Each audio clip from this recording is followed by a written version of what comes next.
की जो बैठक की गई है किस खास उद्देश्य को लेकर की गई और क्या क्या चर्चाएं हुई? आज की जो बैठक थी वो आगामी विधानसभा 2025 की तैयारी के लिए बैठक किए थे और आज सामूहिक रूप से हम लोग तमाम लोग जो हैं वो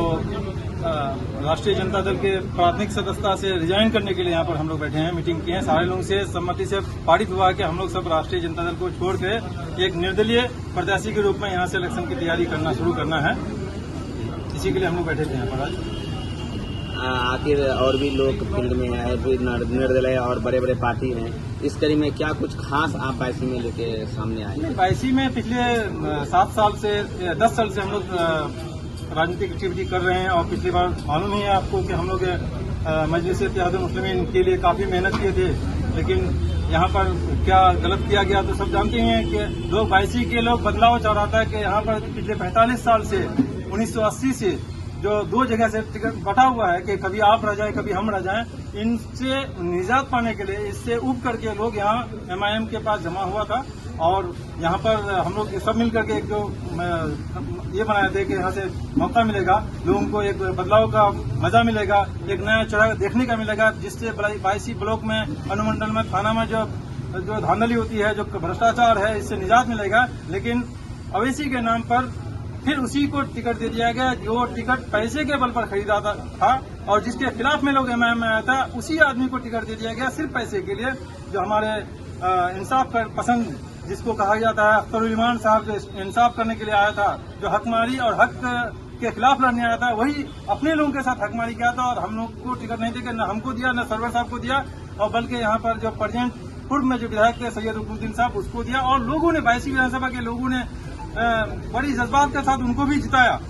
लेकिन वो अपने कामों पर खड़े नहीं उतरे। जिस जज्बात के साथ लोग ने उसको वोट दिया था और अवैसी साहब का वोट दिया था, वो अवैसी साहब बायसी के लोगों को देखने तक नहीं आया। वो इलेक्शन जीतने के बाद उनको यहाँ आना चाहिए था, लेकिन वो तब नहीं आए जब रुकनुद्दीन साहब राजद में आ गए, MIM छोड़ दिए, उसके बाद बायसी में आ गए। पिछले 2.5 साल लगे उनको बायसी के लोगों को आके बताने के लिए कि आज बायसी के लोगों को 2.5 साल के बाद वो आए और उसके बाद फिर नहीं आए हैं कि यहाँ पर, जबकि यहाँ के लोग उनको वोट किया था। तो आज भी लोग ठगा हुआ महसूस कर रहा है, लोग चाह रहा है, लोग को परेशान है कि नहीं यहाँ पर एक विकल्प मिलना चाहिए। इसी विकल्प के तहत और राजद की मनमानी को देखते हुए अभी जो हमारे नेता प्रतिपक्ष जो श्री तेजस्वी यादव जी हैं, जो आज देख रहे हैं कि पिछले लोकसभा में क्या क्या उन्होंने ये तमाम, जैसे आप देख रहे हैं कि अशफाक करीम साहब को राज्यसभा जो कैंडिडेट थे, जो उम्मीदवार दोबारा उसको नहीं बनाया गया, बल्कि अपना जो उनका PA हैं रहे संजय यादव जी, उनको वो बना दिया, राज्यसभा सांसद उनको बना दिया। उसके बाद MLC में आप देखेंगे कि अभी जस्ट अब्दुल बारी सिद्दीकी को बनाया और सैयद फैसल को बनाया, इससे पहले कारी शोएब है, इनके पास भी इस तरह का नहीं है। और आज कितने लोगों ने मिलकर राजद को छोड़ने का?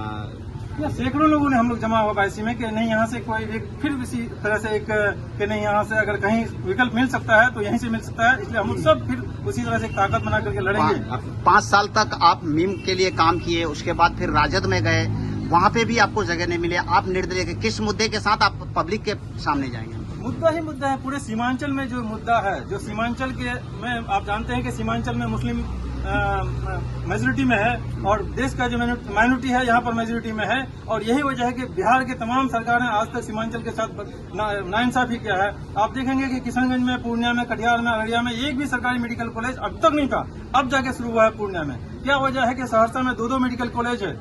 और मधेपुरा में 2 मेडिकल कॉलेज है, पूर्णिया में नहीं है। पूर्णिया में यूनिवर्सिटी 70 साल बाद अब बना है, हवाई अड्डा आज तक नहीं बन पाया है। ये तमाम नाइंसाफी हो रही थी और इस नाइंसाफी के खिलाफ में जब असदुद्दीन अवैसी यहाँ के लोगों को भरोसा दिलाया था कि हम आपकी लड़ाई लड़ेंगे, तो लोग उसको भी हाथों में लिया, लेकिन वो भी फेल हो गया, क्योंकि उसके बाद वो दोबारा यहाँ आए नहीं, सिर्फ इलेक्शन टाइम में आते हैं और जज्बाती तकरीर करके मुस्लिम नौजवान को बरकरार करके तमाम वोट को लेते हैं और पोलराइज करके वोट को डिवाइड करके कहीं न कहीं दूसरे को फायदा होता है। हम नहीं कह रहे हैं कि वो BJP का एजेंट है, लेकिन इस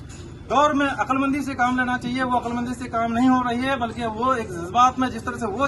हिंदू को जज्बात में उभारना चाहता है, उसी तरह से ये भी जज्बात में उभारते हैं और पोलराइज होता है, जिससे उनको फायदा होता है। इसलिए उनको कहा जाता है कि B टीम है। अपना